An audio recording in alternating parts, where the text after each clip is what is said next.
Just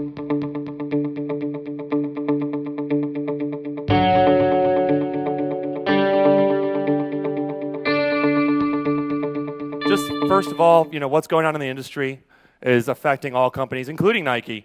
They used to have it where they would deploy to physical hardware and it would last for a very long time. They'd name their servers by pet names and they'd love that pet. And they may not change it for a number of years.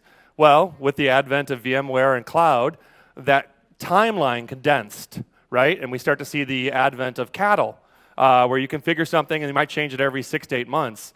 Now, today, with the adoption of truly cloud and using Lambda and also containers. Let me just ask around the room, anybody also investing time, energy in containers, Kubernetes, Docker, or things like that?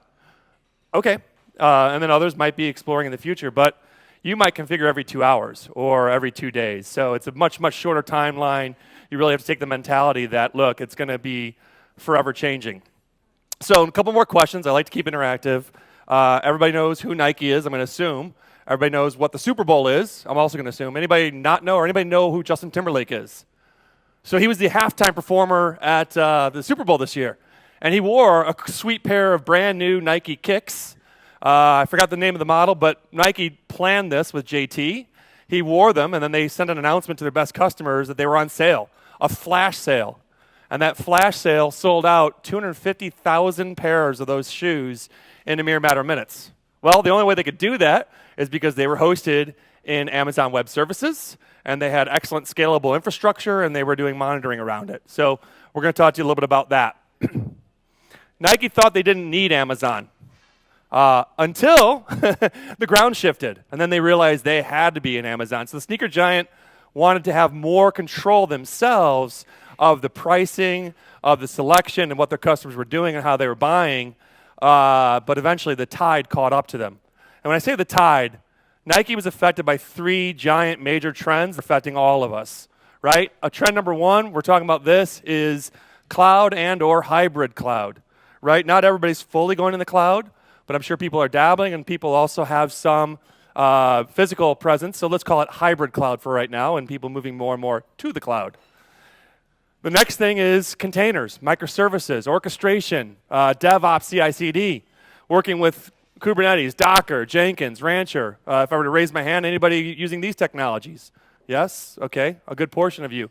And then the third one is big data, fast data, data services, machine learning, AI, IoT, working with open source technologies like Cassandra, Spark, Kafka, and the likes, right? Nike and a lot of companies are being affected by the convergence of all these technology trends. So, the state of business prior to doing real-time monitoring, prior to doing these real-time launches, was that Nike, obviously is the world's one of the 2 largest designers, marketers, and distributors of athletic apparel, footwear, and things like that. They were the largest holdout from selling on Amazon or using AWS. And the explosion of third-party sellers on Amazon has led them and others to recognize the need for and the usage of AWS and Amazon. So Nike, Chanel, The North Face, Patagonia, Urban Decay are the largest brands that have recognized if they don't get onto Amazon, if they don't use AWS, people will find a way to get it on there for them and usually undercut their prices.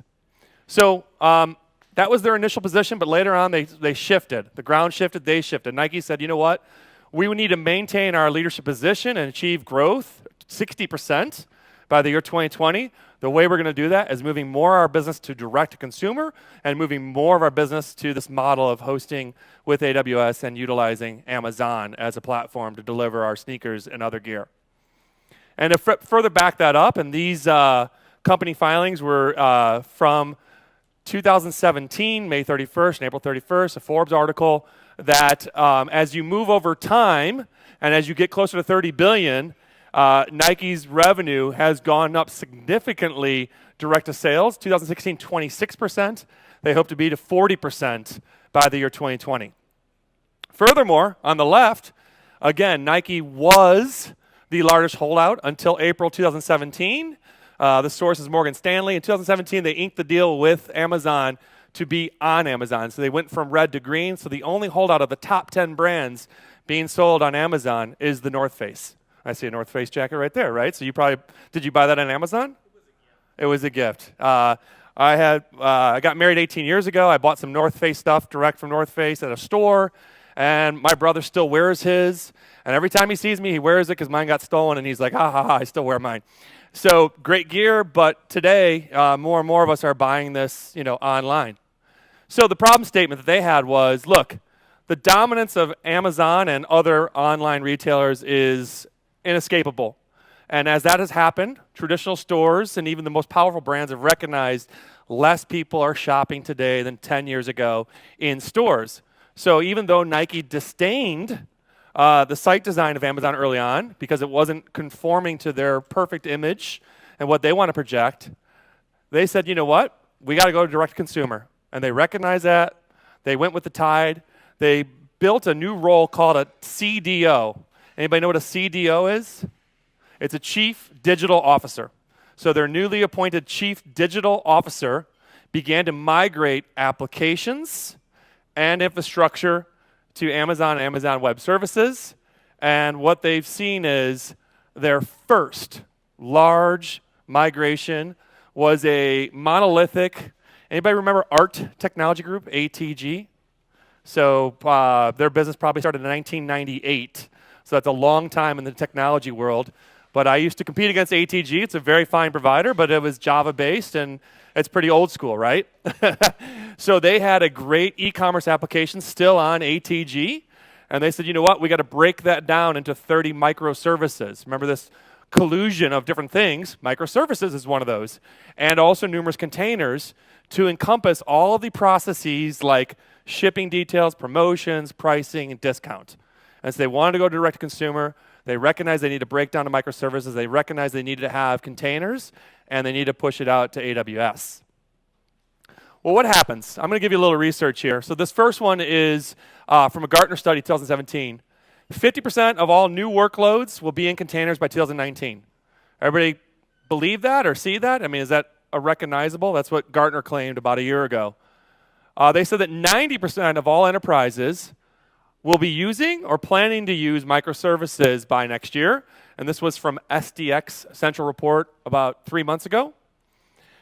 And monitoring, that 76% of organizations expect, well, if I'm going to go to containers, if I'm going to go to microservices, I also need to monitor my infrastructure, my applications. This was also by Gartner. And lastly, from SDX was, it's going to be challenging, right? So Nike recognized this. They recognized as they went to AWS, they needed to have a good way to make sure that their infrastructure and applications were always up. So what we heard was Nike had a customer-first innovation lab that was pushing direct-to-consumer from their CDO department, and they want to strengthen their customer experience. They did eventually embrace the growing adoption of AWS and went to it. They also had a lot of their own development work in new technologies like Docker, Spark, Kafka, Elastic, Jenkins, Hadoop. So are these, similar to some people what you guys are deploying? I see a couple heads shaking yes. And Nike wanted a better way to deliver, orchestrate, secure as a service all of these systems quickly, cost effectively, and very repeatably. So this was their overall goal, was to make sure that they were able to do this. Jim Scolafield is the CIO of Nike. He's a pretty famous guy. He's been CIO in a couple of organizations. His quote was, in today's real-time digital age, and that's why he hired a CDO, we are always considering ways to develop products and solutions to help drive improved revenue and better quality across the value chain. So it's a great way to optimize their relationship with customers, their growth of their business, and also take advantage of emerging technologies and fronts. So what you're basically looking at is the type of environment that Nike and so many other companies are at least on their journey to start adopting. It all starts at the bottom, cloud or some type of hybrid cloud strategy, either using AWS, of course, as the leader, or maybe one of the secondary or tertiary solutions. We'll just mention them as that. Adoption of open source technologies like Cassandra, Spark, Hadoop, Kafka, and then doing containers and using Lambda, Kubernetes, Docker. But when you get to that, see all the interconnections up top? Think of those as twinkling stars. They're very ephemeral. They forever change. They're never in the same place. And therefore, you need to have a very flexible architecture and a very flexible way of also doing the monitoring of that. The other thing that they saw, and we see across the board, is people are leaving the old model. The old model, when I started in IT and IT sales, was very large teams rolling out very large code releases once every 12 to 18 months, right? The days of SAP and Oracle and a very large project. Geez, if you're doing one of those releases, it might be 2 years every 3 years doing a release. And it was on, homegrown or servers that they were supporting. Today's world, much smaller teams. There might be 10 times the number of teams that are working on microservices and containers. Anybody ever hear of the two-box pizza theory? Two pizza box theory? All right, do you want to mention that one, what it is? So it doesn't come, I want someone else to talk. It was invented, coined in Amazon anyway. Yep, coined by Jeff Bezos. Teams that are working need to be small enough to be fed by Teams that are working together in IT developing need to be able to be fed by 2 pizza boxes or less, right? So smaller teams, it's a 2 pizza box approach. Smaller teams, much more frequent releases, and then because of that, many more components and a lot more, almost 1,000 times more dependencies on each other. So this world that is changing really does play very well for AWS. So Nike gets its footing in the cloud, right? They wanted an elastic operating platform that could scale when it needed it, shrink when they didn't, and based on this prerequisite, that it could scale up every time that Justin Timberlake or somebody else wore a pair of Nikes and they paid him to do that. Anybody watch Wimbledon? Okay, so I watched Wimbledon. I was bored. I was over the weekend. I was with my son doing something. We're watching Wimbledon. Serena Williams was in the finals, and she was head to toe in Nike. And afterwards, I think they did another launch because there was stuff about wear what Sabrina wore was the next commercial. And it was pretty cool because she was out there getting her picture taken. And every time she was very predominantly showing the headband, the shirt, and the skirt all being Nike brand, right? So anytime they were going to do a launch, they want to scale up AWS. Anytime they don't, let's scale it down. So they just said, you know what? We're going to re-platform. It's better to not have this in our own data centers, and we're going to move it to a more ongoing, digital, hosted strategy that goes along with our growing digital footprint. So they were transitioning online operations to cloud-based platform from Amazon Web Services.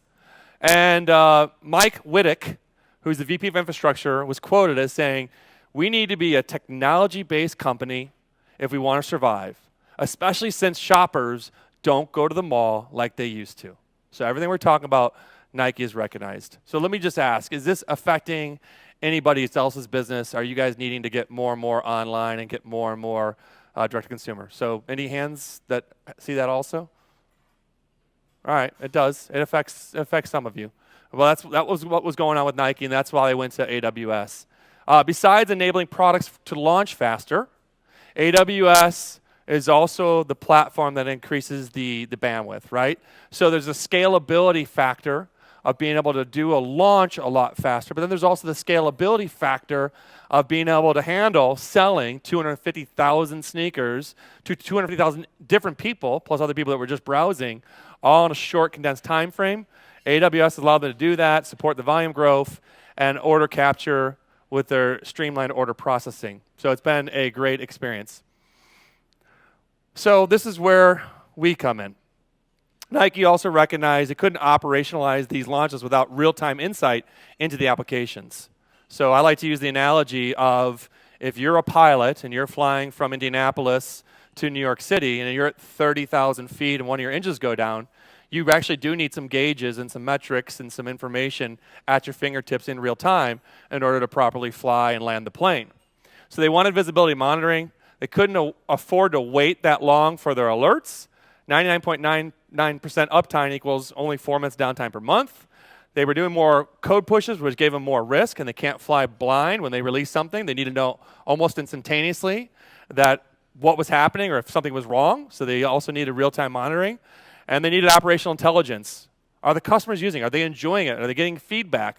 Can they have predictive intelligence and operational intelligence that allowed them to actually streamline what they were doing and improve upon their application building process? So these are the 3 core tenets around their operationalizing their monitoring team and making it real time. So the migration of AWS and open source required retooling of legacy monitoring. They still use traditional monitoring solutions, but they've also introduced real-time monitoring for the ephemeral components that have tremendous bursts. And this is how they did it. They got real-time streaming operational intelligence platform. First component is CloudWatch. So they're actively using CloudWatch. I'm sure everybody in the room is familiar with CloudWatch. The second component is their version of open source CollectD agent that provides detailed system metrics from the EC2 hosts. This is the only time. Told you it wouldn't be much, but they did have to utilize us. The third component is the SignalFX Lambda wrapper that allows for broad Lambda monitoring.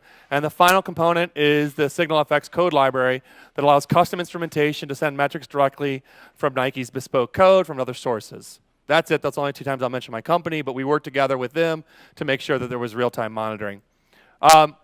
Outcomes. Wait, any questions? I should pause once in a while. Anybody have any questions about anything that's been said so far?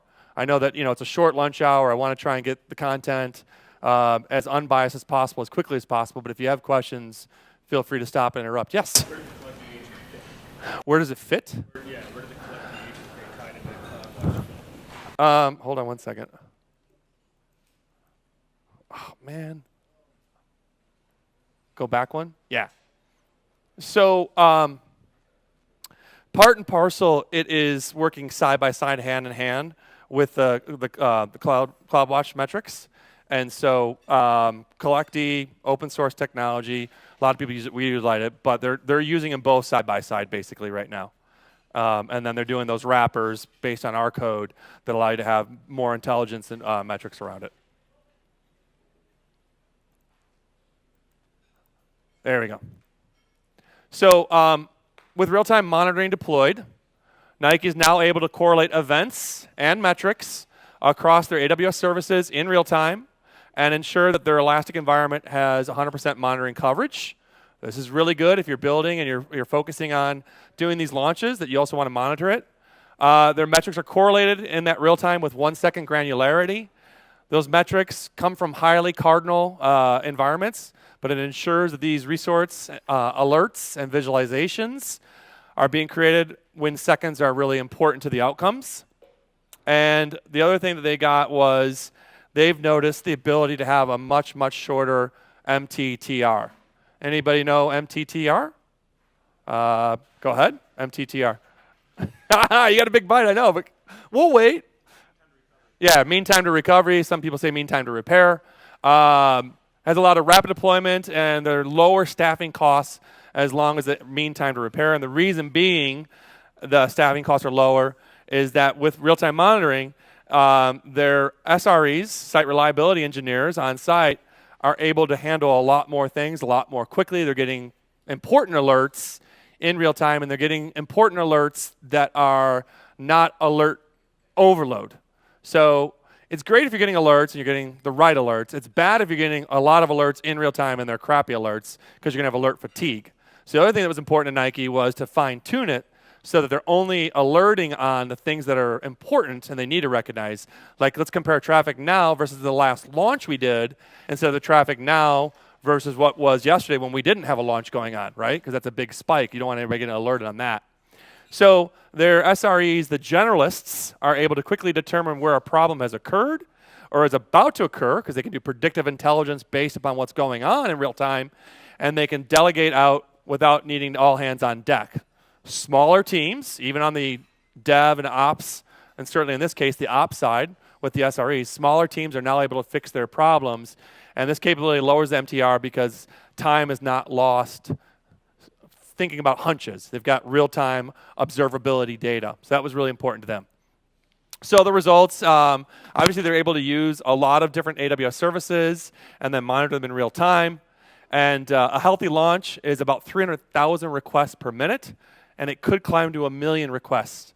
That 1 million requests was one of the instances when they were around the Super Bowl. That's from Mike. And during one sale, Nike was able to catch an error condition instantly that their traditional APM tooling didn't report for another 37 minutes.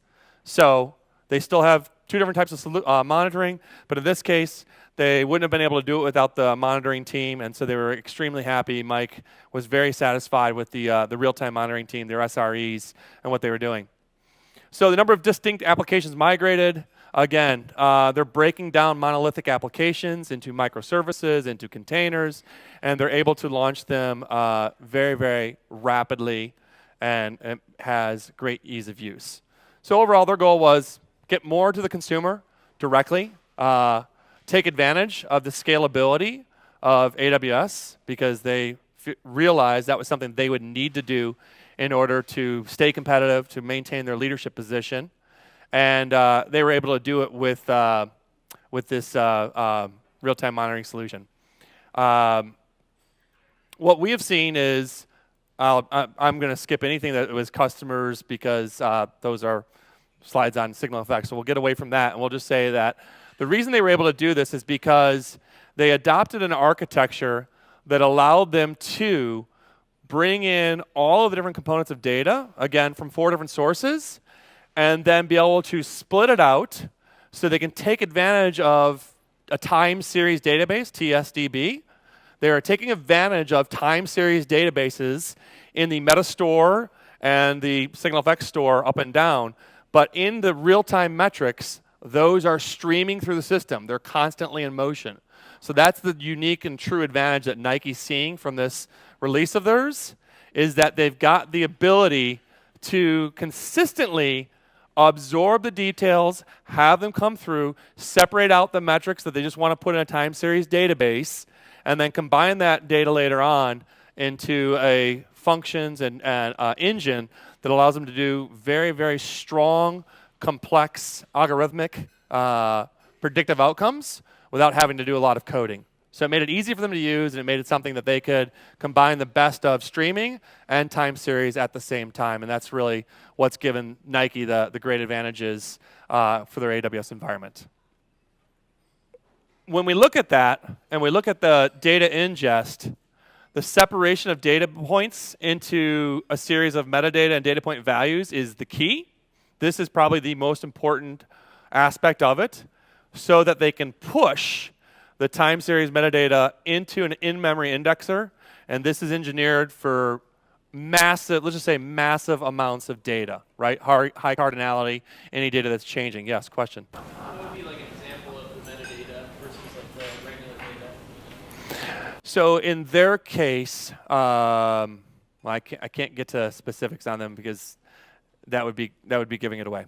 That's something that we're forbidden. We can tell, like, all of the facts and figures have been in Wall Street Journal and Forbes articles and other things, but we really can't give anything that's proprietary to them. I apologize. Got to protect the shield, protect the brand. I was trying to kind of understand like the relationship between the two, or like, I guess maybe talk. Yeah, afterwards I can hook you up with one of the engineers that worked on it, and he can be a little general on it to discuss that with you if you're okay with that. But it's a great question. The next thing is they have a dynamic lag adjustment. So it allows for lateness tracking for all those incoming metric series. So these are the streaming metrics. They can have the highest timeliness and highest accuracy because they're doing dynamic lag adjustments. And then they're doing quantization, so windowing, roll-ups, and caching of the data. So again, matching it up, making sure it's all coming together at the right time, but looking at things like min, max, last, and other functions at the same time. And then they're combining it with the real-time routing, doing live data points, time series instantly into an analytics engine. And then they are doing a multi-tiered TSDB approach, which allows them to do multiple rollouts, resolutions from 1 second. Now, not everybody needs 1 second like Nike does. So there are other 1 minute, 5 minutes, 1 hour, 1 day, other metrics that allow you to be less than real time, but it allows you to have a smaller long-term retention strategy. Because obviously if you're storing and saving a lot of metrics, either in your own infrastructure or up in Amazon, you're going to pay for that. So to make sure that there is an offering or ability to slow it down and not do true 1 second resolution, maybe do 1 hour or 1 day or 1 minute, whatever's needed. And then at the end, they're able to have data streams that have Boolean queries on this data. So even though the data is changing, and even though the data is coming together from the time series database and the streaming component, they're able to match it together, and they're able to do predictive analytics and passing of visualizations to do the appropriate alerts. So the alerts aren't too many, and they're not coming at the wrong time. They're the right alerts for the right individuals, and they're able to set up dashboards that allow them to be based on those. When you add that all up, sorry, I just went a double click accidentally. That was the last slide, but if we just stick on that, when you add that all up, that's how Nike does, again, the monitoring side of their environment of this. Any questions?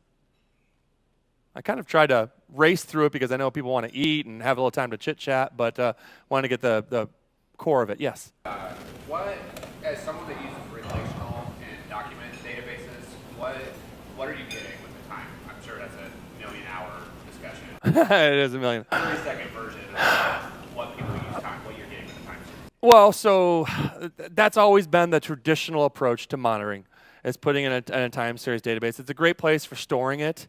It's a great place to know it's there and have access. The challenge and the reason for people using this approach over that is over time, especially in an ephemeral environment. So again, when you're thinking cloud, when you're thinking containers and things that change, you're doing polling against the time series database. You're reaching back into it. As it grows and it changes, it starts to have a lateness and starts to slow down. So that's why, remember when Nike said to the team, hey, you guys with the solution you have, we saw something in real time, whereas the traditional approach of having it in a time series database, because they still have that, it took us 37 minutes to get the alerts. That's what the challenge has been. Now, there's a much longer discussion that I'm, again, happy to set you up with one of the engineers that work on it. But that's the overall advantage and why you only put the data that you want up there, because it's a great place for holding it. But anything that's constantly changing, anything that you need to be flowing through and you're really going to be doing business metrics on, you want to just keep flowing through. Without scraping it off and without storing it. Have it keep coming through, have it keep coming through. So you want to have a massively large and scalable pipe at the front end, something to collect it. And CollectE is a great way of collecting it. CloudWatch is a great way of collecting it. And then we've got those wrappers from my company. But the ability to have it flow through and then marry up is the best way to optimize your performance and also optimize your spend, right? Because if you have everything flowing through, you got the challenge of then also having to have scalability for that. So it's kind of that fine line of real-timeness and affordability, and it's different for every company and every use case. But having the option to do that, usually people really like to adjust to. Yeah, absolutely. Any other questions? Yeah. So let's say you're running a Java shop, you got a tool like New Relic that gives you fine-grained deep visibility. Yep. Into the application. Is that, in the Nike case that you're studying here, is that the equivalent, or are you also using tools like that in an ephemeral situation where you're going to containers in the last minute? Great question. The question was, like in this case, if a company has New Relic and they're using it for their Java environment, something that's not as ephemeral, not changing as much. Is that fair? How does that compare to what Nike's doing? More, I guess.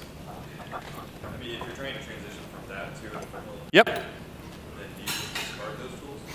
No, you don't discard them at all. So let's go with the Nike example. They have a solution very similar to the one that you talk about and still doing a ton of monitoring with that.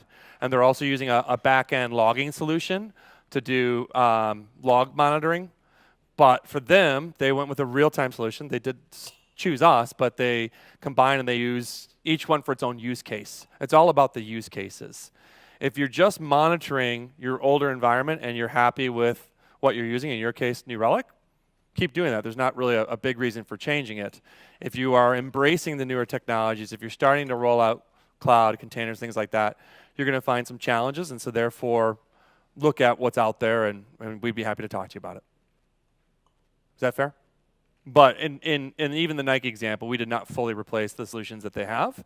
Their reliance on them for specifically what they're doing in AWS is greatly and vastly reduced. Yeah. Any other questions? What scale did you end up monitoring at for like peak times? I mean, So peak times, that the biggest launch they've had is the Justin Timberlake launch, the Super Bowl launch, and that was the one where they were up over a million requests a minute. Sure, but what did that translate to in terms of like number of containers being published? I would have to talk to the Nike team to see if we can release that from them, because that might be proprietary. But if you can just think about the massive scale that they don't normally have that. They might have traditionally thousands of requests in a minute, and they went up to 1 million. So, a lot of that is on the scale up of AWS and their ability to do that. And then we obviously just did the monitoring of it. But, a great question.